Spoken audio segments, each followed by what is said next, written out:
مولاي صل وسلم دائما أبدا.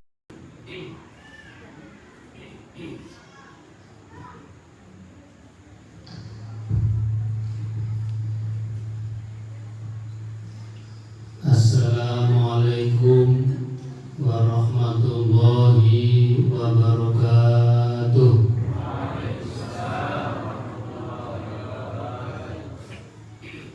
Allahumma barik lana fi Rajab wa Sya'bana wa balighna Ramadana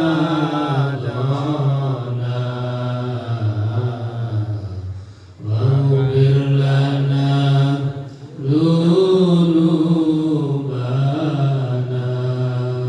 Allahumma barik lana fi Rajab wa Sya'bana wa balighna Ramadana wa ghfir lana dhunubana. Allahumma barik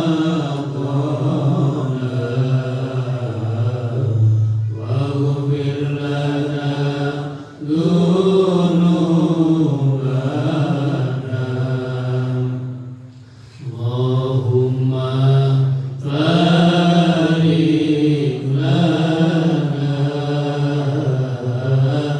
fi Rajab wa Sya'bana wa balighna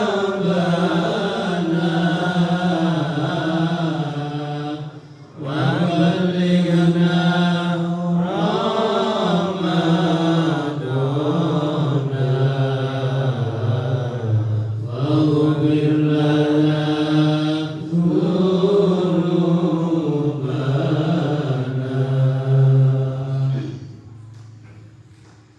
Alhamdulillahilladzi hadana li hadza wa ma kunna linahtadiya laula an hadana Allah. Asyhadu an la ilaha illallah wahdahu la syarika lah wa asyhadu anna Muhammadan abduhu wa rasuluh. Allahumma shalli ala sayyidina Muhammad wa ala alihi wa sahbihi ajma'in, amma ba'du. Al-Mukarramun, para alim, para ulama, para kiai, tapi utamanya Al-Mursyid Dr. Kiai Haji Mustain Romli SH MSI beserta istri dan keluarga dan rombongan dari Jombang. Yang kami hormati Ustadz Mubin, yang kami hormati Ustadz Mahmud dan para kiai yang hadir, yang kami tidak bisa menyebutkan satu persatu. Bapak Ibu jamaah Jamul Taqwa, jamaah Thariqah Mujahadah Thariqah Qadhiyah Naksabandiyah di Lombok yang kami muliakan, yang kami cintai. Alhamdulillah, pada malam hari ini kita bisa hadir di aula Jamul Taqwa ini dalam keadaan sehat walafiat.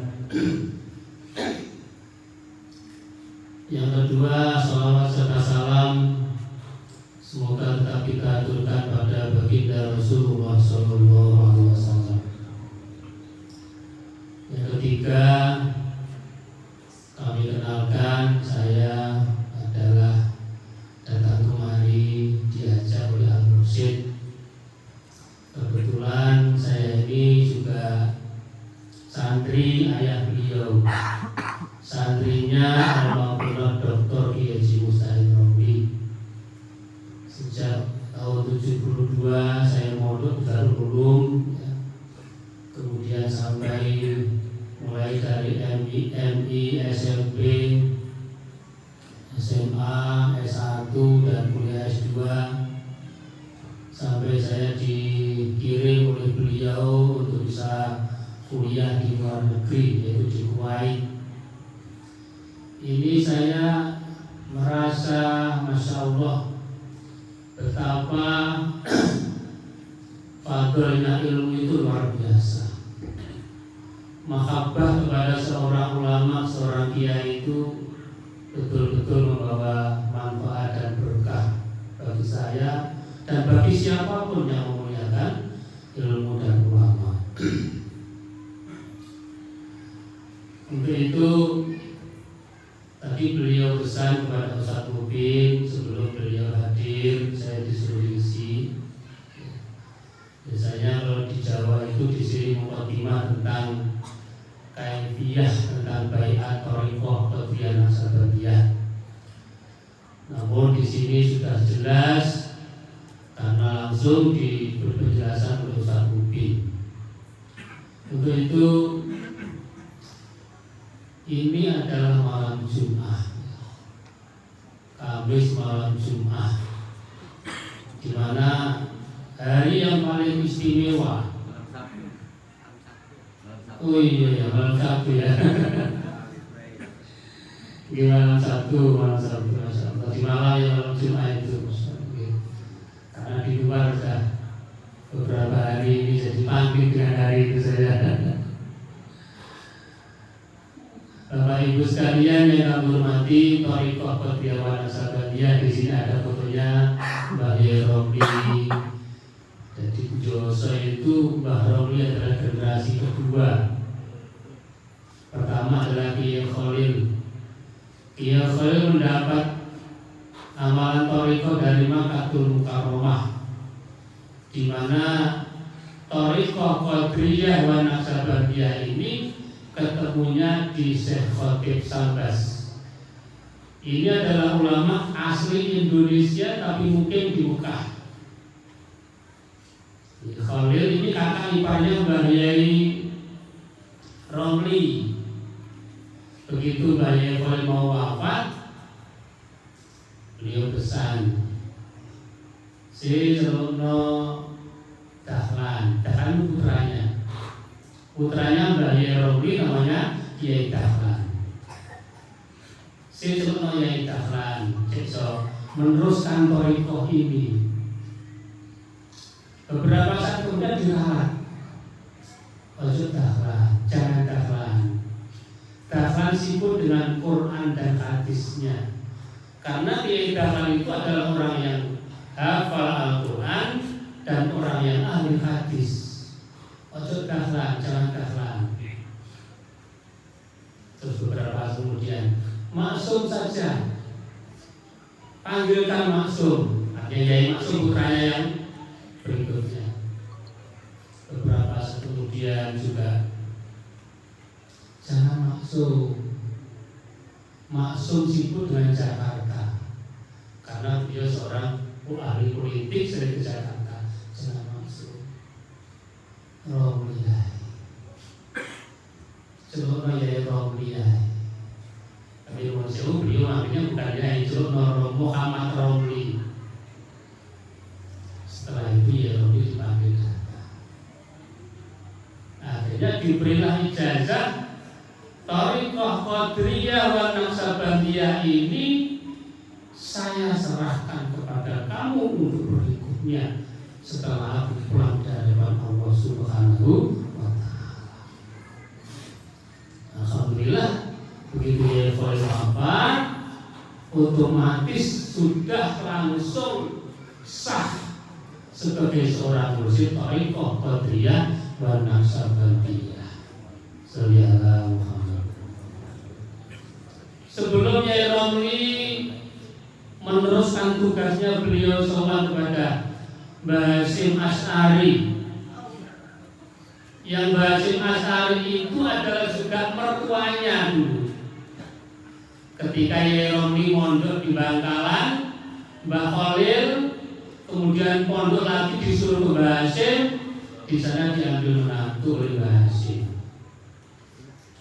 Namun ujian seorang kiai itu luar biasa.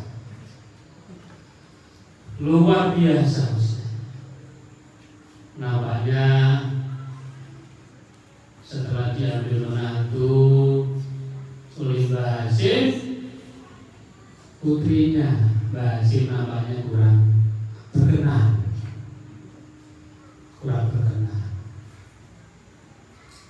Sebulan, 2 bulan, 3 bulan tidak mau melayani. Sampai nuwun sewu, menurut ceritanya Mbah Yeni Said, ungkapan tidak senangnya itu kalau istri, ayo siapkan makan suami kamu. Iya dituruti, disiapkan. Kita di Indonesia ada nasi. Di sini ada yang paham bukan mentok ya. Mentok habisnya, mentok. Binatang yang bebek, ya ini bebek itu ya, ini bebek itu. Bebek itu diikat kakinya ditaruh meja. Ini nasi putih, ini bebek yang belum disembelih masih hidup, ditutup sama iring orang Jawa bilang, biar nggak lompat gitu. Ayo panggil Muhammad terus suruh makan. Jadinya dibuka, gini, bebeknya gini gitu kan, mentoknya. Tapi namanya sudah makomnya, sudah derajatnya Mbah Romli. Nasinya putih dimakan tanpa lauk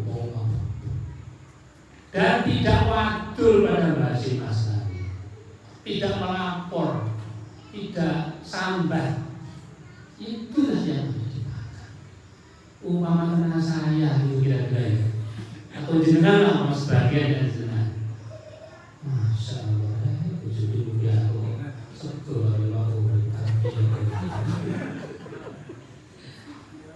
Terus cari pantai masih banyak, tapi menangnya orang tidak seperti itu. Sampai kemudian justru tahunya Yasin dari orang lain. Kalau istri nggak mau melayan, oh iya lah, masa iya? Dipanggilan baru, karena itu benar. Utama Roni sini,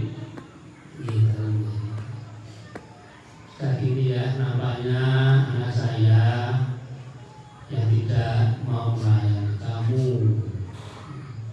Untuk itu mulai hari ini, walaupun kamu tidak menjadi menantu saya, kamu saya anggap anak saya dunia dan akhirat. Masya Allah. Sudah kamu boleh pulang ke Joso, ke Darul Ulum, bantu Yai Tamim untuk mengembangkan pondok pesantren. Bawa santri ini berapa? 7 atau 9 mau bawa ke sana. Ujian seorang Yai seperti itu. Akhirnya pulang ke Darul Ulum mengembangkan santri, torikohnya semakin banyak. Tapi Mbak Romi tadi sopan pada Mbak Hasim minta doa itu kalau saya diijazahi oleh Mbak Kholil untuk meneruskan tarikat. Minta doa sebenarnya ya. Oh iya Muhammad Romi, tak izini makom kamu memang di situ. Tapi aku pesan satu, orang torikoh kamu ajari syariatnya bersama-sama dengan syariat. Zikir torikoh qadriyah la ilaha illallah, zikir jahri ditambah qadriyah naksabandiyah, zikir sirri dalam hati, ajarkan itu. Tapi isi juga pengajian syariat, bagaimana wudhunya, bagaimana tata sholatnya, itu diajarkan dan dikenalkan.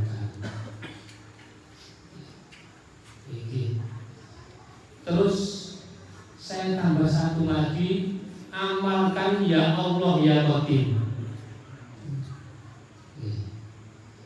Alhamdulillah ini Al-Musin Tahu. Mari kita sambut bersama-sama dengan salam lagi. Sayyidina Muhammad Maulaya Shalli wa sallim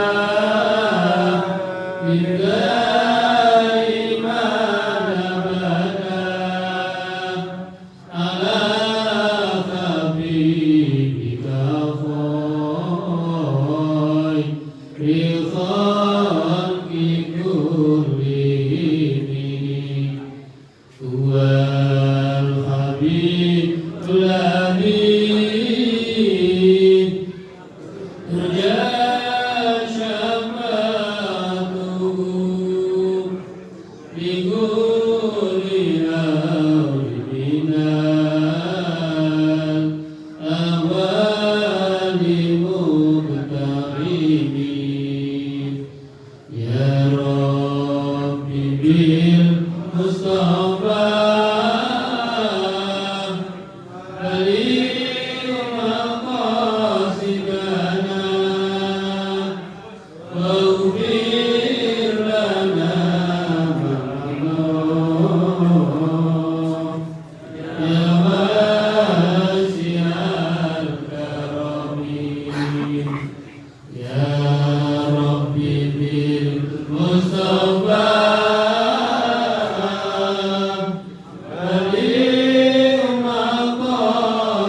Saya kasih piring satu, ya Allah ya Qadir.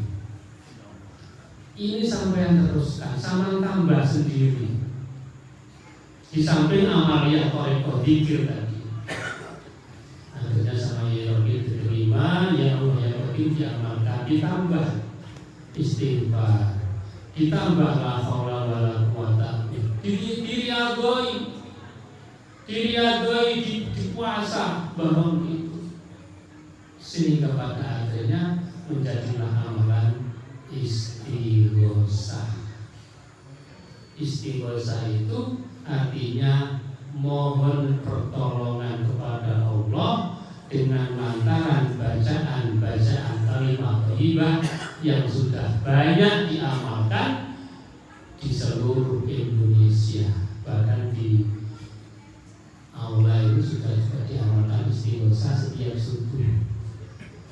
Sama dengan di Pondok Darul Rejoso, habis subuh sudah wiritan, sudah berdoa, terus zikir sirri, mulai lagi Fatihah baca istighosah. Katanya di Mustahil, sarapannya santri itu sebelum sarapan nasi pecel, nasi soto, sarapannya istighosah.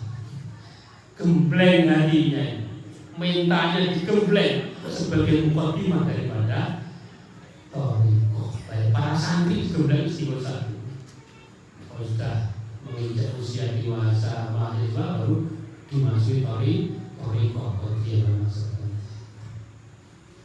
Terus berlanjut, ya Rabbi sebelum wafat sudah sakit-sakit, panggilkan Mustahil.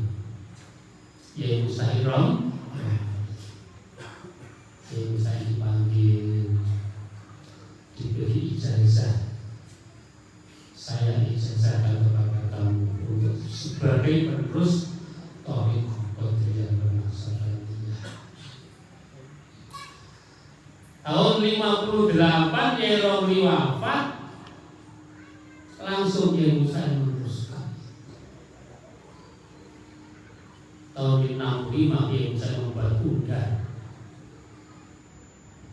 Singkat cerita, tahun 85 yang saya wafat. Daunnya Ibu Romi, Thariqah itu sejagat. Tarekat nanti akan sejagat. Sejagat itu ya mendunia gitu ya, mendunia.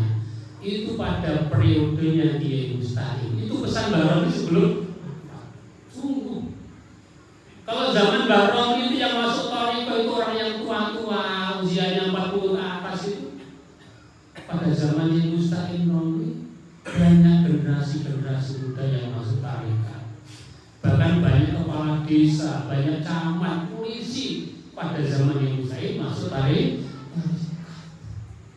Partai apapun, tidak mengenal partai Golkar, PDIP, P3, apa saja boleh masuk Thariqah. Menjelang yang Mustahil wafat, diberikan kepada Yai Romi secara isyarah dari masjid Yai Mustahil ketemu Yai Rifa di depan rumah, karena rumah Yai Rifa itu jejer dengan Yai Mustahil. Yai Rifa dirangkul.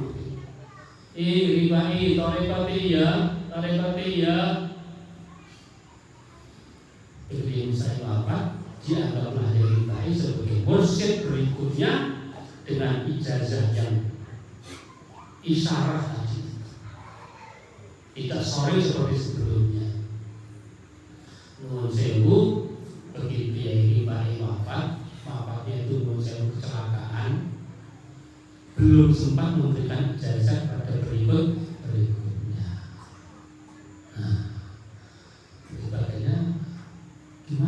siapa penerusnya? Siapa penerusnya ini?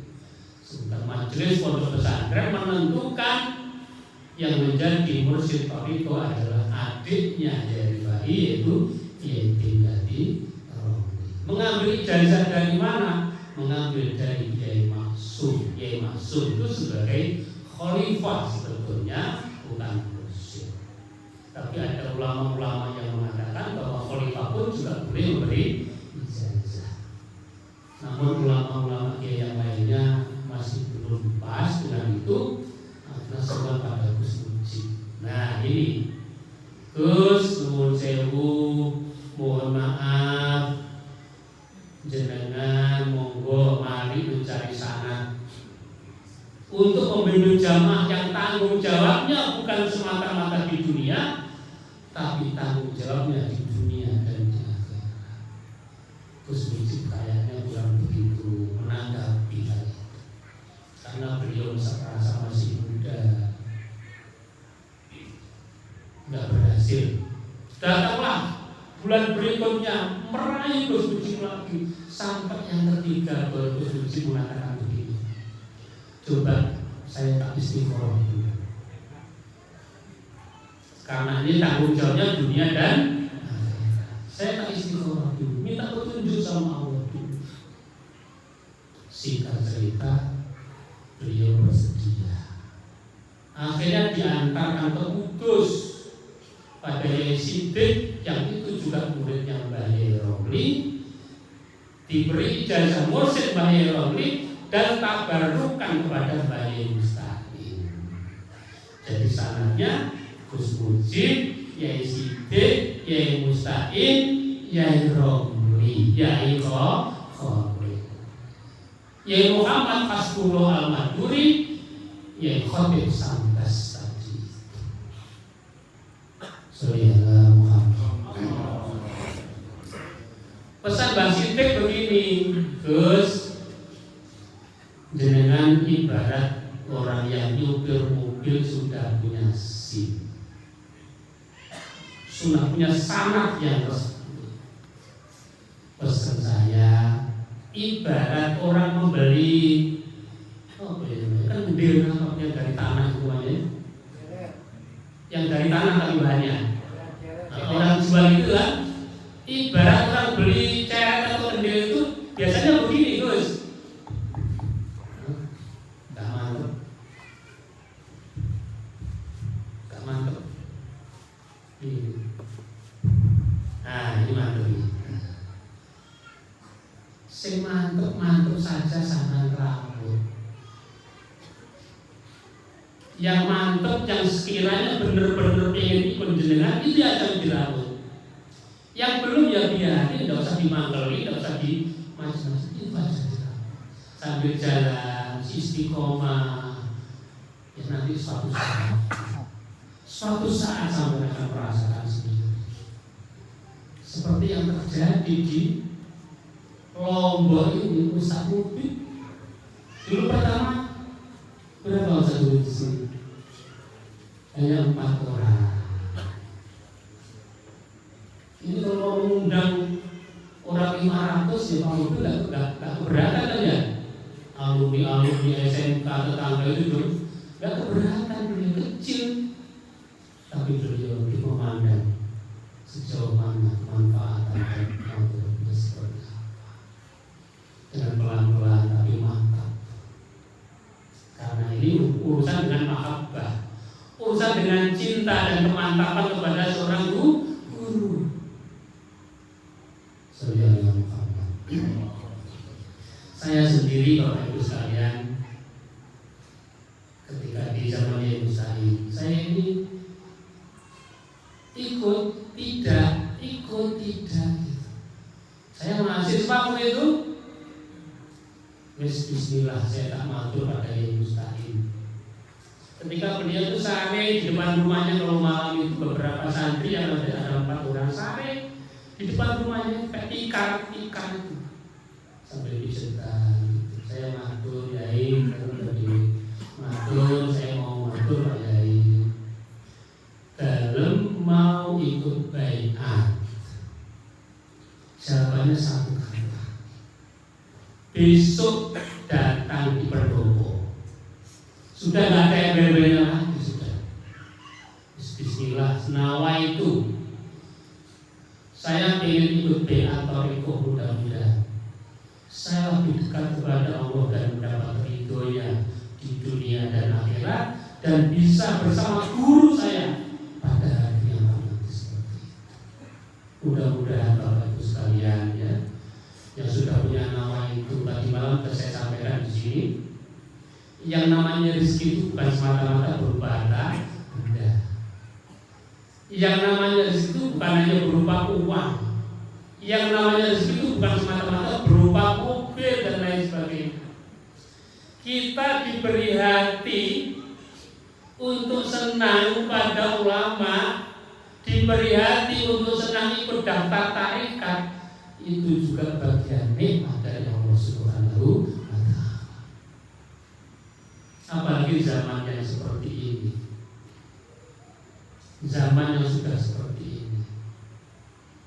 Saya mengadakan penelitian Bapak Ibu sekalian tentang generasi muda. Kenapa jamaah Thariqah ini kok kebanyakan orang-orang yang sudah usianya 50-60 tahun, kok jarang-jarang dari generasi muda ya di Jombang sana itu. Terus saya datangi pemuda-pemuda tadi, saya kenalkan Thariqah gini. Akhirnya saya tanya kira-kira apa sampai tidak ingin ikut Thariqah. Jawabnya apa? Saya masih muda kan, nanti udah tua saja. Karena tarekat kan ilmunya orang tua-tua gitu. Yang lain lagi saya kenalkan dulu gini. Apa sama belum? Ya ini Ustaz, tapi kan saya masih sibuk saya ini. Anak saya masih kecil-kecil, saya masih kerja ke sawah, saya gini. Saya khawatir saya nanti nggak bisa istiqomah, saya nanti bisa takut dosa saya. Ada lagi yang mengatakan saya banyak dosa, saya takut dengan orang itu, saya takut. Itu katanya. Kemudian yang terakhir, pikir seribunya yang takut katanya. Nah, lebih saya pusat, saya kan nggak bisa bekerja seperti itu. Saya kan nggak mau bekerja, saya masih banyak tanggungan anak kecil-kecil, saya masih ngajar sama si ini itu. Kalau 1000 itu gimana? Belum yang Qadiriyah, yang 165. Sehingga saya bisa menyimpulkan itu. Jadi anak-anak ternyata masih takut dengan 1000-nya. Soalnya belum tahu kan ilmunya ya. Kalau kita ingin tahu rumahnya Ustaz Mubin ini ada apanya, caranya bagaimana? Masuk dulu kan, dibuka pintunya, mohon izin Ustaz, saya makin ke rumah jenengan yang mau kamar kecil, sampai tolak oleh lemari ini ada mejanya, itu ada foto-fotonya, baru tahu ini kan. Thariqah juga begitu. Kalau setahun 1000 namanya belum pernah masuk. Kalau sudah masuk 1000 itu tidak hitungannya satu-satu. Kalau begitu ya betul lah namanya. Saya gimana sakit. Tapi bagaimana? Hitungnya cepat beginilah. Loh kok begitu? Jalan cepatnya hati tidak bisa dikalahkan dengan cepat dan pasti. Nanti gitulah. Ini cuma beberapa menit saja. Kalau sehari semalam 24 jam, gitu kan? Untuk sholat, jenengan kalau satu sholat fardu itu berapa menit kira-kira? Sholat zuhur aja berapa kira-kira? Berapa? Ya? 4 menit. Ditambah 1 menit 5 menit ya. Itu dengan wiritannya ya. Dengan wudunya, misalnya sudah hitung menit menulis 7 menit dengan wudunya, dengan wiritannya. Sehari semalam 7 menit dikalikan 5 berapa ya?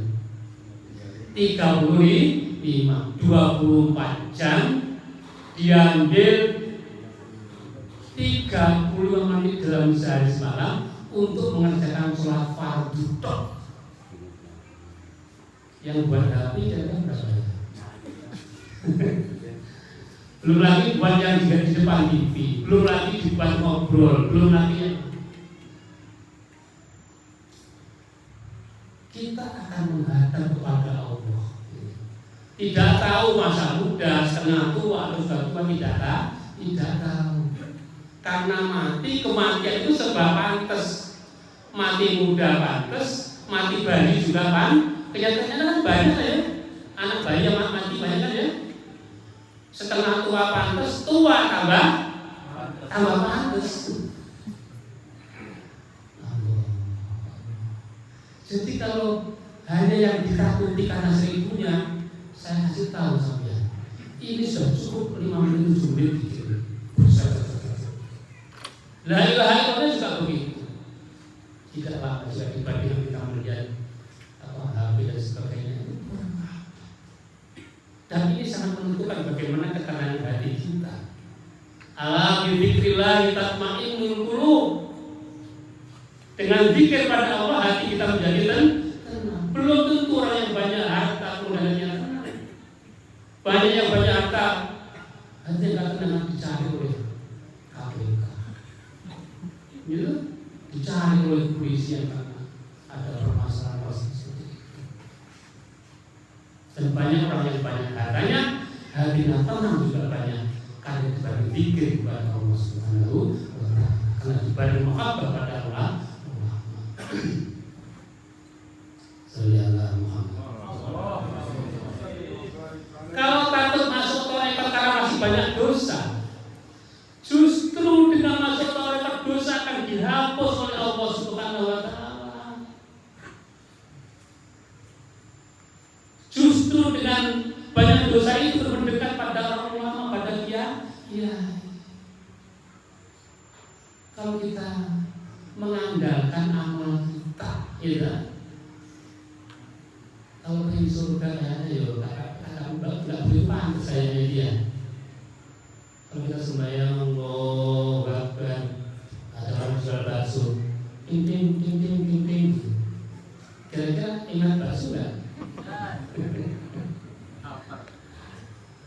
Rakaat kedua, hujan, pepeannya paginya masih hujanan. Waduh, baju saya dalam kehujanan.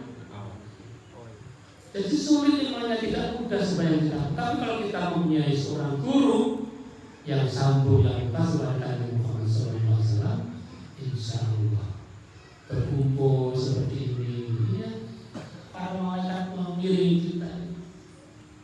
Karena Nabi Muhammad SAW bersabda, "Idza marartum bi riyadil jannah farta'uha."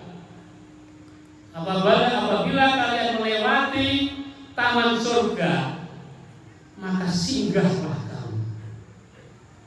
Para sahabat belum paham, bertanya, "Ya Rasulullah, wa ma riyadul jannah?"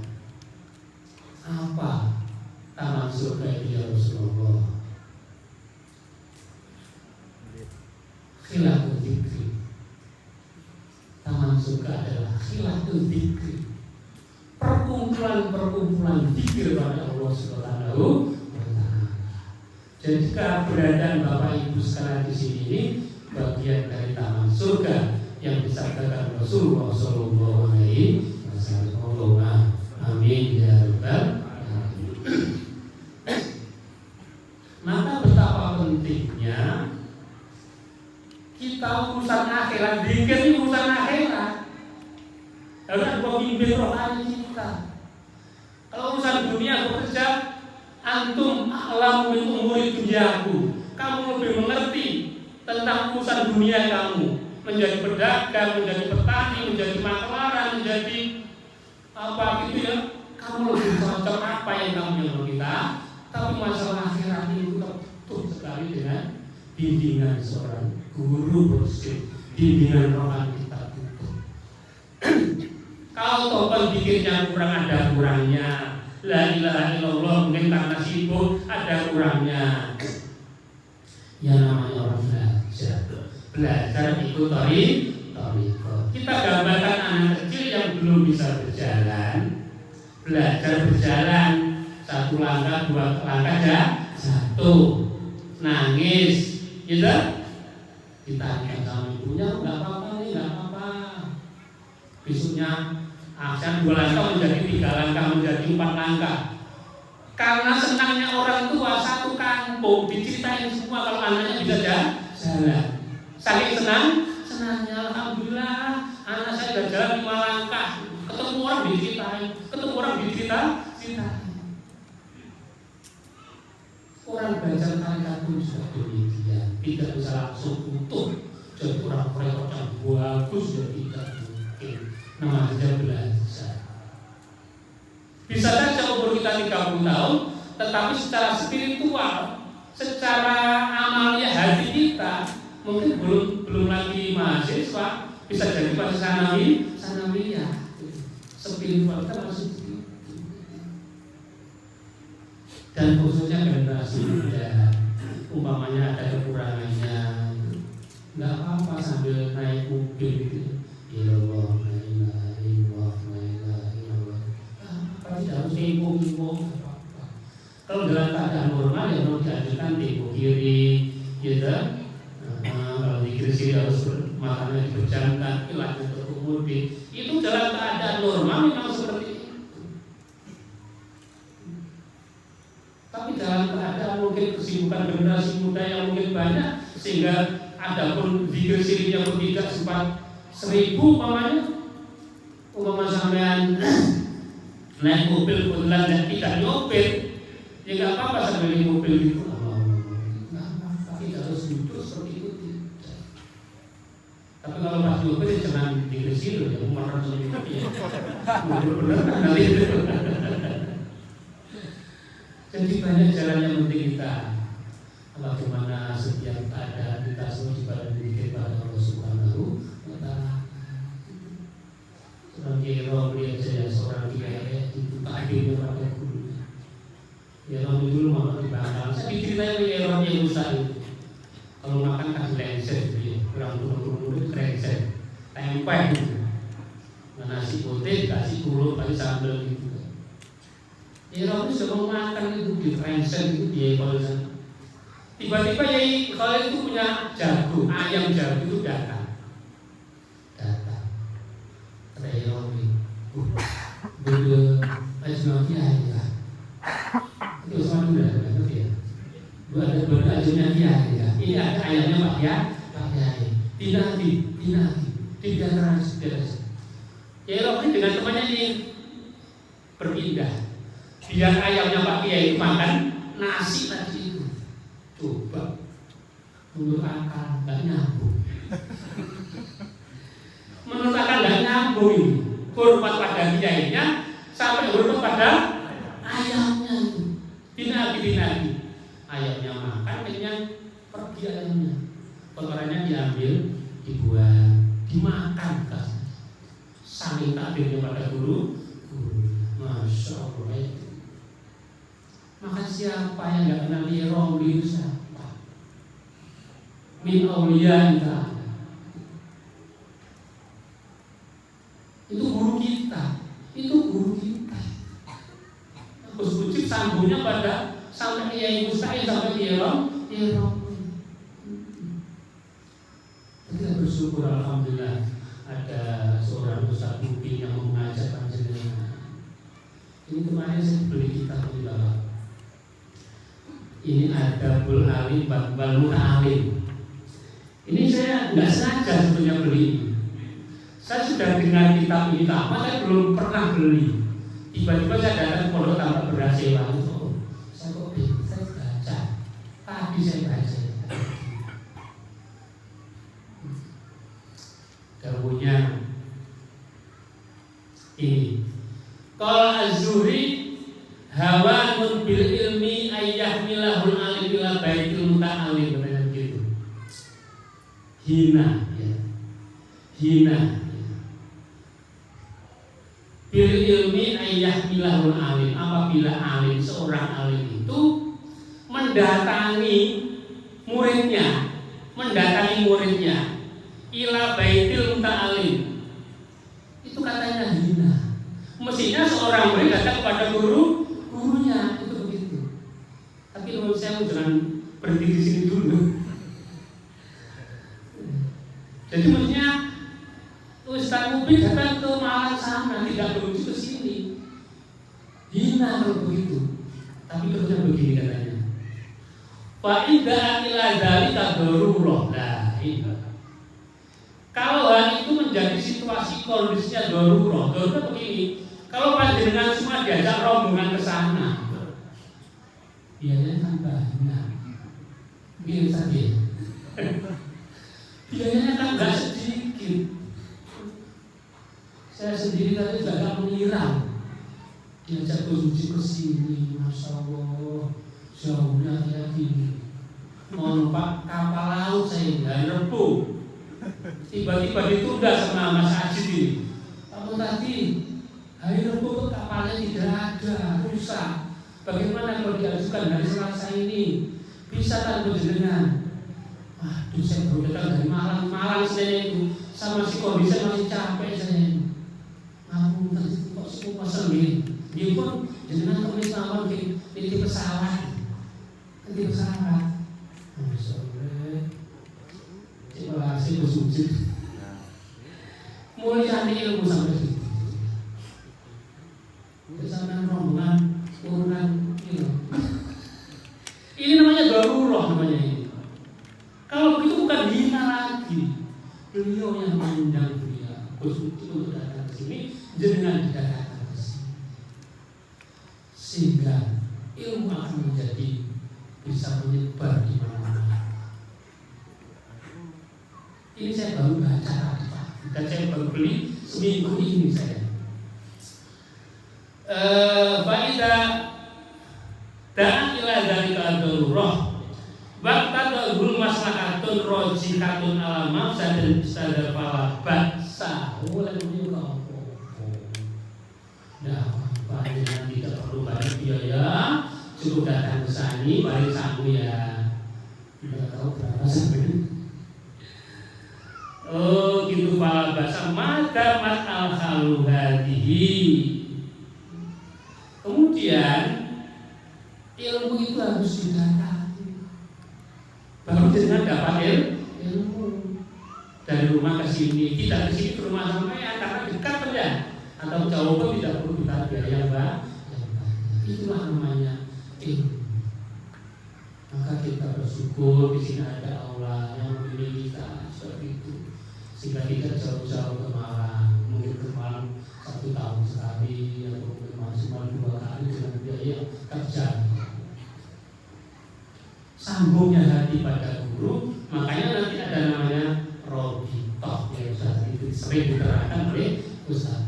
Robito itu menghadirkan wajah seorang mursyid sebelum kita zikir.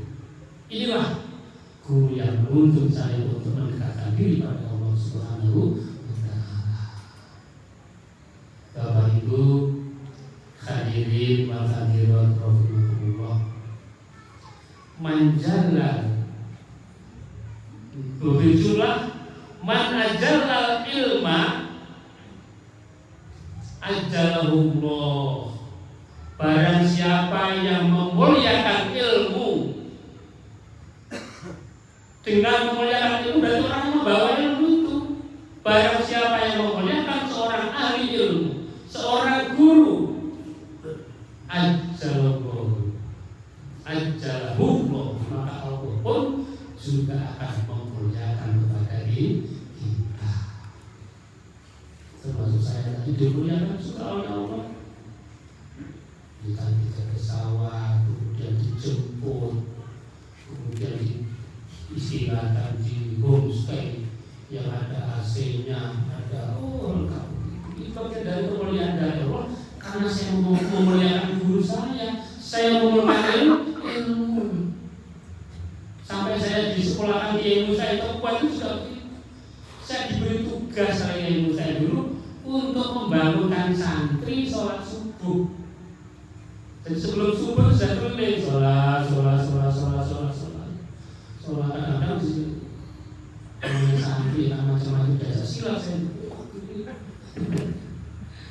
Itu bertahun-tahun, alhamdulillah. Sudah saya dipilih misalnya untuk bisa kuliah di luar negeri, di sana tiap bulan dikasih uang, kemudian saya bisa haji dengan jarak yang dekat, bisa ketemu Gus Muji ke Mekah juga, berangkat Gus Muji ke Indonesia, saya berangkat dari Kuwait sana, bisa ketemu di sana. Ini semuanya berkahnya ilmu, berkahnya hubul ulama, cinta pada seorang ulama. Ada dosa.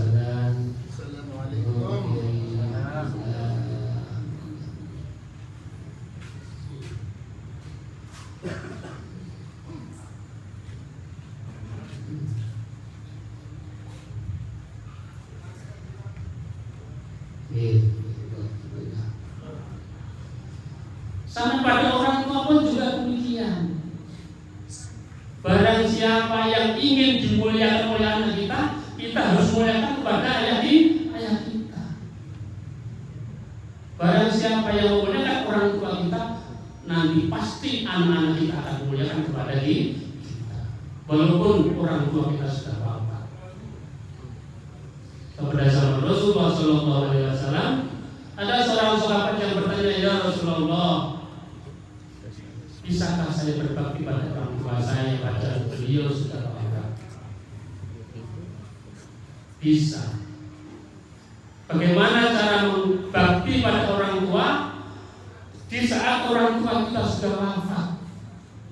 Satu adalah meneruskan hubungan silaturahmi orang tua itu. Sambung silaturahmi siapa? Orang-orang yang dekat dengan orang tua kita bisa. Kita sambung silaturahminya.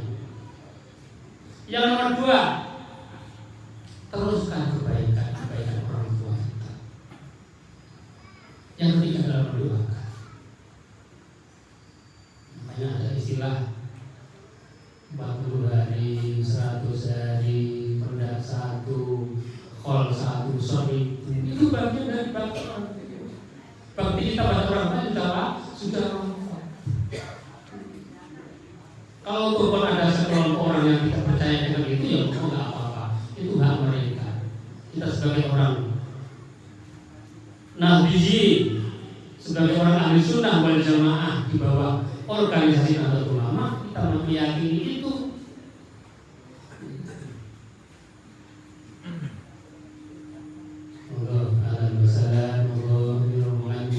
Banyak sekali dari mana ini. Moga saya berusaha.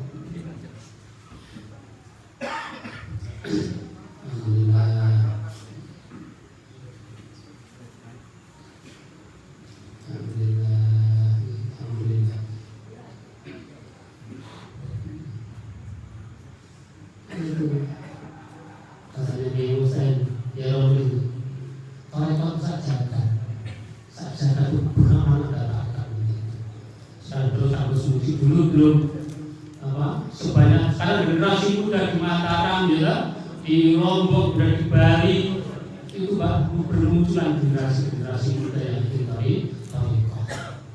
Karena zaman sekarang kalau tidak dibalik dengan benteng, tidak dibentengi hati kita ya. Padahal HP ini kan isinya bermacam-macam. Isi HP itu bermacam-macam. Kalau zaman saya masih kecil, kalau melihat bioskop harus ke gedung bioskop itu butuh waktu 5 kilo untuk datang ke gedung bioskop, itu harus bayar. Tapi sekarang di dalam kamar pun bisa melihat hal-hal yang tidak baik, ya kan? Bisa melihat apapun yang macam-macam. Makanya kita punya guru paling tidak terpaksa. Saya seperti orang tarekat. Saya sungkan dengan guru saya. Awalnya begitu. Awalnya saya sungkan, tidak pantas jadi orang mereka melihat begini-begini. Kalau nggak sholat pun juga kadang-kadang saya mau dengan guru saya motor nggak sembahyang. Tapi dengan istiqomah itulah ya, istiqomah khususnya, istiqomah zikir la ilaha, ada Fatihahnya 3 kali di situ. Sambungnya Robi itu hati kita pada guru, itulah yang menjadi hati kita menjadi kokoh, hati kita menjadi kuat, tidak mudah diombang-ambingkan oleh situasi dan kondisi. Guru Sewu, kemarin saya di pesawat itu ada namanya itu? Pramugari itu. Nah, itu pramugari kayak mana iman yo? Orang itu supaya gitu. Ya Allah, semuanya ayu, terus itu yang disuai pisan. Gak bisa itu ubah dia bisa dosa. Paling tidak orang tua itu artinya kan astagfirullahaladzim. Itu paling tidak kan. Nabi pun juga mengatakan kalau kamu di perjalanan kok mendapat orang wanita cantik kok kamu tertarik dan mulia. Pesan begitu ya. Kalau kita bermusafir melihat wanita cantik kok gairah kita kepingin gitu. Kata Nabi, cepat segera pulang. Ketemu istri kamu, ajak ke kamar. Dan berarti saya itu sama perlu mana? Dikasih sama si Paulus. Di situ yang menantang lucunya pada Allah. Yang itu namanya manusia ya, manusia. Saya tidak mengingkari itu. Manusia itu lain sudah bisa. Saya tidak mengingkari itu. Tapi ketika dipikir pada Allah, kita terhapus lagi itu pastilah. Dibuat wudhu, makanya yang dimana melihat kan larut karena kita tahu apalagi dibaca istighfar ini kalau menurut biasa Rasul kalau ketemu istri, ketemu wanita di jalan kok ada gangguan apa namanya sahabat kita segera pulang biar tidak berlanjut tapi saya pikir kalau sampai mungkin suruh orang berganti itulah pentingnya menjaga sehingga Nabi pesan kepada kita 1400 tahun lebih pesan kepada kita.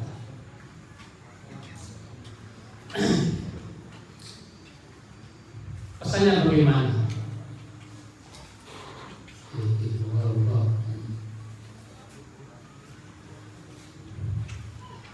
Janganlah kalian kena penyakit namanya imah. Alif mim ain ta. Wahai para sahabatku, jangan sekali-kali kamu kena penyakit yang namanya imah. Apa sih imah itu? In ahsanan nasu ahsantu. Jika mereka sholat, saya juga sholat. Jika mereka ikut baiat, saya juga ikut baiat. Jika mereka ikut dzikir, saya ikut dzikir. Jika mereka ikut sedekah, saya ikut sedekah. Wa in asa'u asa'tu. Jika mereka berbuat jelek, saya pun juga berbuat jelek. Jika mereka mabuk-mabukan, saya juga mabuk-mabukan. Jika mereka malas tidak mau sholat, saya pun juga tidak mau sholat. Ini namanya imah. Orang yang tidak punya prinsip, yang tidak punya pendirian. Makanya generasi-generasi muda perlu dikenalkan dengan kaidah ini agar punya prinsip, ada punya berdoa. Dilanjutkan, walakin watinu bulu kamu, kuatkanlah hati kamu, kuatkanlah pendirian kamu, biar mereka mabuk-mabuk. Saya tidak mau. Berikanlah mereka bentak-bentak orang tuanya. Saya tidak mempertahankan orang tua. Saya rumah sudah rumah. Biar mereka tidak jumatan. Saya orang Muslim harus jumatan. Kecuali kalau musafir, kecuali kalau sakit. Sayyidina Muhammad. Ini monggo. Ini punya mujib. Punya mujib. Nomor kali sering minggu. Punya mujib. Jangan ikuti itu rombongannya.